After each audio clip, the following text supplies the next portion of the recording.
Bonjour et bienvenue dans le monde du Grand Loco, c'est Chris 3D et aujourd'hui je vais vous présenter la Tenlog Hans 2 qui m'a été envoyée par Studio Lab 39 qui est une société française et qui nous assure un SAV sur ces machines. Donc voilà tout le contenu qu'on a donc dans le carton. On a la base, la partie supérieure du châssis, nos deux têtes avec les extrudeurs, les câbles VGA, le câble d'alimentation avec un adaptateur pour brancher sur les prises canadiennes américaines, un câble USB, les deux supports de filament, enfin les deux supports de bobine, une spatule, une pince coupante, un kit de tournevis et clé plate, le sachet de visserie, les deux capteurs de filament avec une carte SD et un lecteur de micro SD. Le lecteur de carte est vraiment intelligent parce que ce lecteur peut lire les cartes SD comme ça et les cartes micro SD. Donc c'est un lecteur 2 en 1, c'est pas bête du tout. Un rouleau de scotch de masquage pour s'en servir comme surface d'impression si on veut. Et donc, deux bobines de 200 grammes de PLA, un blanc de mon côté et un pot. Et bien sûr, le manuel. Donc sur la carte SD, on a la notice en anglais et les étapes à suivre avant de monter l'imprimante, ainsi qu'une version de Cura et 2 ou 3 G-codes. Mais avant, on va commencer par regarder ce qu'il y a là-dedans. En tout cas, la machine semble déjà bien conçue au niveau du refroidissement. On a deux ventilateurs, plus le ventilateur de l'alimentation. Donc ça doit bien circuler là-dedans à l'intérieur. Donc il n'y a que 6 vis à enlever. Donc c'est une alimentation 24 volts 360 watts. On a un écran TFT ici. Le moteur du Y. La carte mère. Avec driver interchangeable. On a une carte aussi donc d'extension pour brancher nos deux extrudeurs qui nous fait ressortir en sortie VGA. Et la prise pour le poteau. Sur le côté, ici, on a le sélecteur pour choisir la tension d'alimentation, donc il n'y a pas besoin d'ouvrir la machine pour changer la tension si vraiment c'est pas la bonne. Et sur le troisième côté, on a notre lecteur de carte SD, pas micro SD, ça c'est bien, c'est un très bon point. Et notre interview. Chez Studio Lab, ils ont fait une petite notice pour montrer les points à vérifier avant l'installation. Donc on va commencer par vérifier le serrage des deux supports, comme indiqué dans leur notice, mais il ne faut pas desserrer les supports.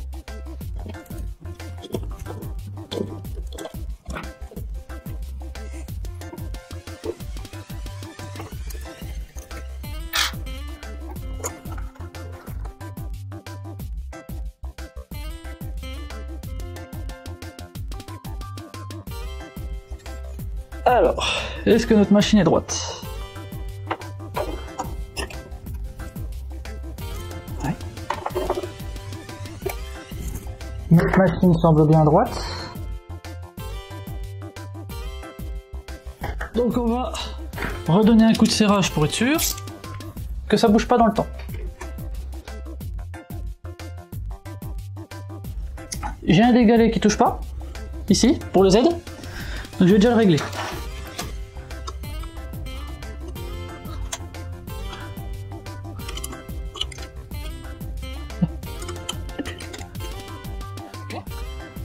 On va monter nos extrudeurs. Pour ça, je vais monter quand même un petit peu mon Z. Donc l'extrudeur 1 va du côté là. Et l'extrudeur 2 va de l'autre côté. Donc les extrudeurs possèdent donc un fin de duct, sûrement PLA, avec une protection silicone pour la buse. On va monter ça.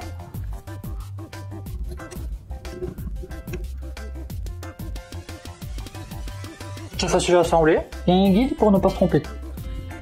Pensez à regarder aussi que vos courroies sont bien engagées dans les blocages des chariots. Moi par exemple, à l'arrière, j'ai une courroie qui est un petit peu sur l'extrémité du support, donc il faut que je la remette en place. Donc pour ça, je prends une pince, je prends ma courroie et je la repousse en prenant l'attache en métal. Voilà. On va mettre les deux supports de bobine.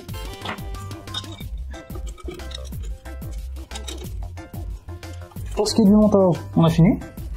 Maintenant, il ne reste plus qu'à brancher le connecteur du plateau chauffant.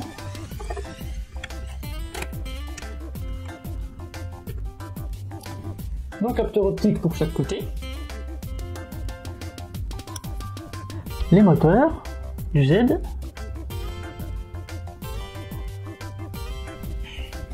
Le capteur de l'autre côté. Le moteur du Z2.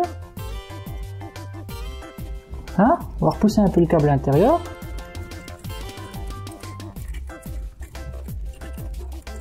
Voilà. On va faire pareil ici, on va le repousser à l'intérieur.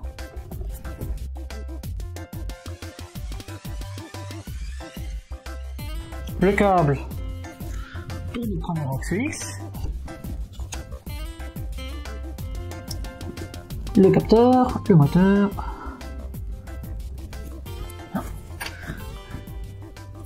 Le deuxième. Voilà. Il nous reste à brancher nos câbles VGA. Donc ils viennent se brancher sur nos têtes en les faisant passer par au-dessus.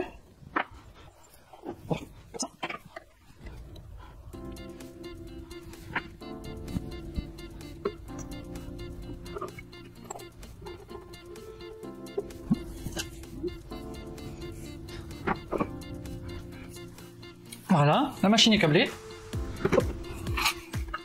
Il lui reste à mettre les capteurs de fin de filament. Alors sur cette machine, normalement j'ai 2 capteurs de fin de filament. Mais comme vous pouvez le voir, ils m'en ont fourni 4. C'est un bon point, si jamais on a un capteur qui est défaillant, on en a 2 en stock.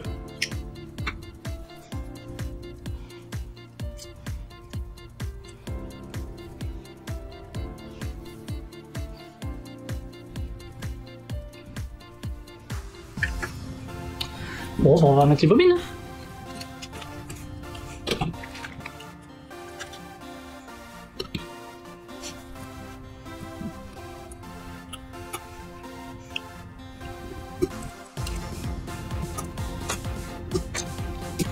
Donc on a la plaque de verre. Moi la plaque de verre du plateau a été décentrée, donc je l'enlève. Et en même temps je vais en profiter parce qu'on a un film plastique sur le plateau. Donc on va l'enlever.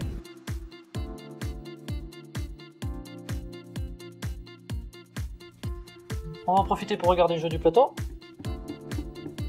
Oh, on va le resserrer un peu. Donc j'ai un excentrique de mon côté là, et j'en ai un autre de l'autre côté. Donc il y a 2 excentriques sur ce plateau là, un à gauche et un à droite. Donc on va resserrer cet excentrique.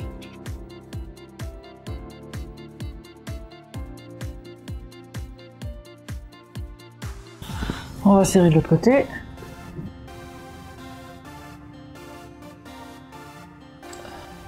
Donc c'est une machine qui a une surface d'impression de 220 mm par 220, donc 220, 220 et 250. Maintenant que l'imprimante est montée, qu'elle est réglée, qu'il n'y a plus de jeu dans le plateau, dans les autres axes, je vais nettoyer le plateau puis on va la démarrer.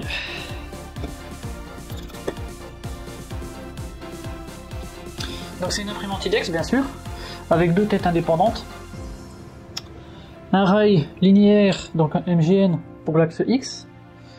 Et le reste, c'est sur V-slot avec les galets, donc pour le Y et puis pour le Z. On va la brancher puis on va la démarrer.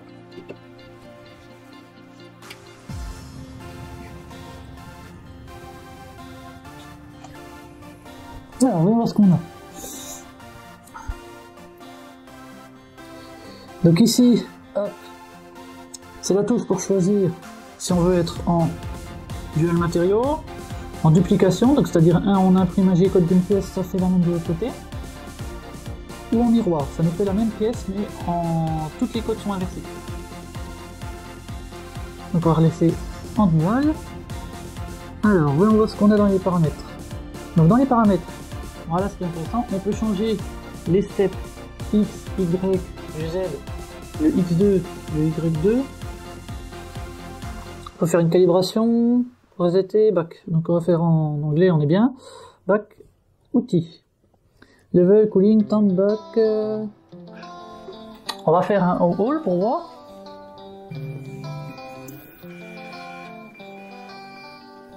Ok. On va faire un leveling. Donc ça c'est pour choisir. Donc c'est pour choisir l'autre axe. Alors mes têtes elles sont propres. Oui. D'accord. Je vais serrer mon plateau à fond. Pour pas venir vérifier. Tous. Leveling.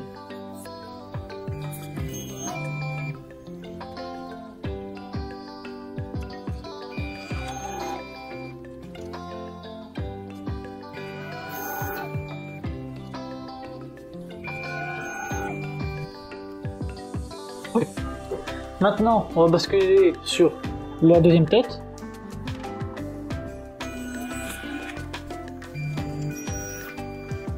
Elle semble bien réglée. Il n'y a pas besoin d'y toucher.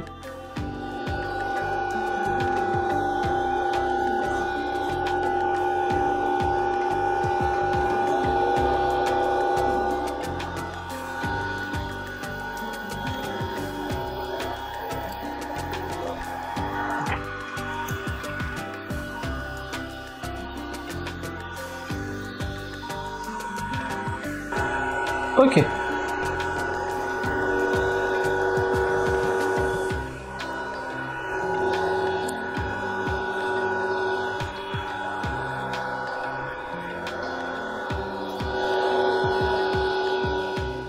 Ça fait quelques semaines que j'utilise la Tenlog Hans 2 et on va voir ensemble la qualité qu'elle donne et en même temps les petites pièces qui peuvent être ajoutées pour améliorer la machine. C'est pas des pièces indispensables, c'est juste des pièces utiles, on va dire. Ici, c'est une petite pièce qu'on vient clipser sur le rail pour tenir nos deux câbles, pour éviter qu'ils se baladent à droite à gauche et viennent entre guillemets se coincer. C'est tout point imprimé, rapide à faire, ça consomme rien en filament. Honnêtement, je vous conseille, c'est un petit truc sympa. Il existe plusieurs modèles, mais moi j'ai préféré celui-là. Les autres pièces que j'ai utilisées qui sont pratiques, c'est ces deux pièces ici, là et là. Donc c'est des supports en fait qui viennent se clipser dans les connecteurs VGA pour tenir mon capteur de fin de filament. Ici. Ça évite qu'ils se baladent et c'est plus pratique. Ensuite, les autres pièces que j'ai imprimées, c'est celles qui se trouvent déjà sur la carte SD, mais je les mettrai aussi en lien dans la description. C'est ces pièces ici, donc qui nous servent entre guillemets de racleur. Donc dedans, j'ai une bande de silicone de température de 2 mm d'épaisseur qui vient se glisser. Voilà. Et quand notre buse vient se parquer, en le réglant comme il faut, on vient racler la buse sur la bande de silicone pour éliminer un petit peu les impuretés. Donc ça, j'en ai fait une à gauche, une à droite, deux pièces comme ça. Donc la bande de silicone, moi je m'en étais acheté, mais après vous pouvez très bien utiliser du silicone de cuisine. Si vous avez un vieux moule en silicone de cuisine, bah, vous pouvez en découper un morceau et ça fera l'affaire aussi. Et ensuite, les deux dernières pièces que j'ai imprimées, c'est des bacs. Donc je les ai designés parce que j'en ai pas trop trouvé sur Thingiverse, j'en ai pas trop trouvé.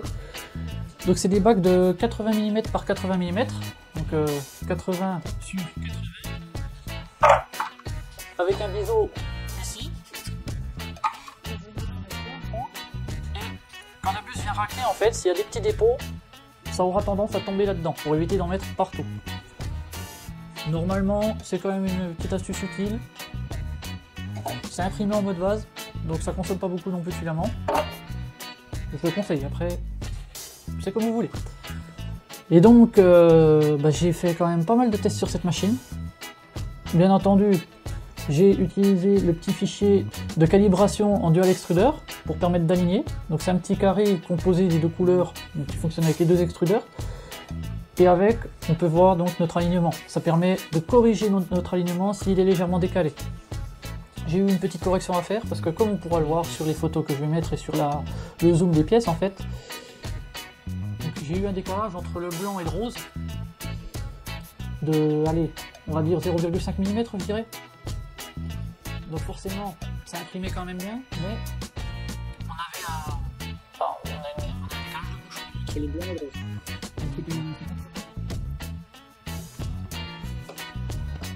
Et avec les filaments d'origine, donc j'ai donc imprimé ce petit cône qui est très bien sorti, quand même, il faut l'avouer. Il n'y avait pas de tour de purge sur ces impressions, j'ai eu aucune tour de purge. Mais par contre, j'avais eu quand même un petit, des petits dépôts de fil qui se mettaient en fait sur le côté de la tête. Comme je l'avais déjà expliqué sur la TLD3 Pro en fait, normalement il n'y a pas besoin de tour de purge. On pourrait faire éventuellement fonctionner aussi un G-code de purge en faisant racler sur les bancs de silicone ou sur des brosses si vous en avez par exemple. Je sais pas trop, moi j'ai essayé plusieurs solutions, mais la meilleure solution c'est quand même d'avoir une petite tour de purge qui se fait. Alors, en soi c'est une tour d'amorçage, c'est pas une tour de purge, donc ça ne purge pas complètement les extrudeurs, c'est juste pour s'assurer qu'il y ait du filament en fait qui sorte, et pour éviter qu'il y ait un surplus de filament qui restait accroché avec la buse. C'est comme ça que j'ai eu la meilleure qualité. Après, c'est à vous de voir. Donc j'ai fait la pieuvre là aussi.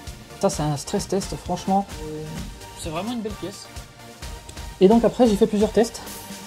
Comme vous pouvez voir ici, j'ai essayé avec le mode bouclier, donc dans Cura, qui nous crée donc un petit bouclier autour de la pièce. Mais j'ai eu quand même encore pas mal de petites imperfections. Ça me plaisait pas, bon enfin bref.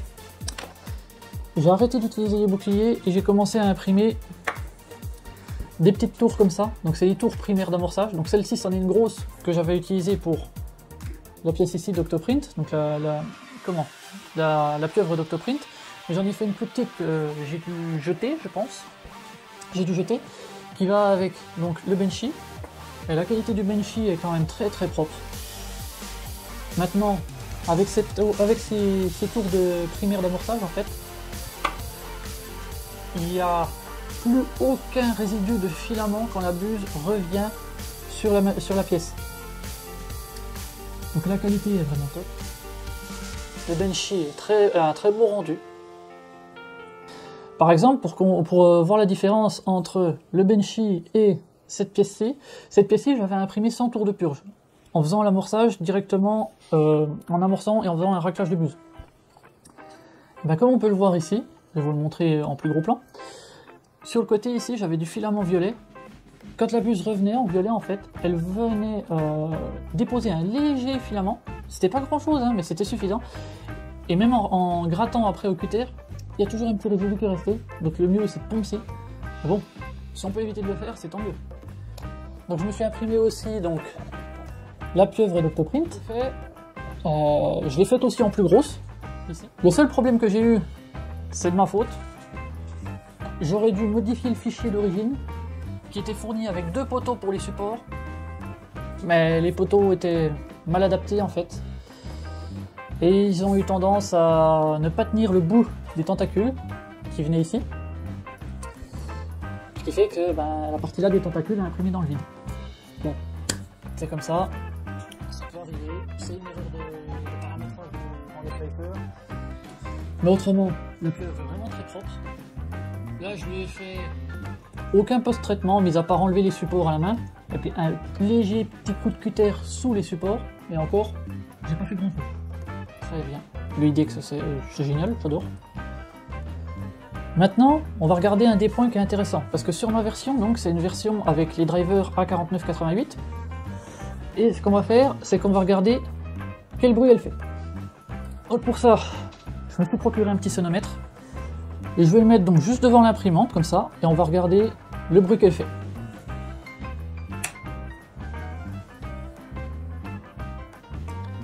Alors là, la machine, elle est allumée. mais ne fait pas de bruit. Parce que en fait, à l'arrêt, la machine, les ventilateurs ne tournent pas. Que ce soit au niveau de l'alimentation, au niveau des radiateurs de la machine, il n'y a aucun bruit. Maintenant, on va lancer un print et on va voir ce que ça va donner au niveau du bruit. Ce que je ferai aussi, en fait, pas dans cette vidéo, mais dans une prochaine vidéo, je montrerai comment je paramètre Cura et les scripts que j'utilise donc pour les extrudeurs. Donc, qui viennent racler par exemple à gauche et à droite sur mes languettes en silicone. Merci aux supporters de la chaîne qui sont ceux-ci.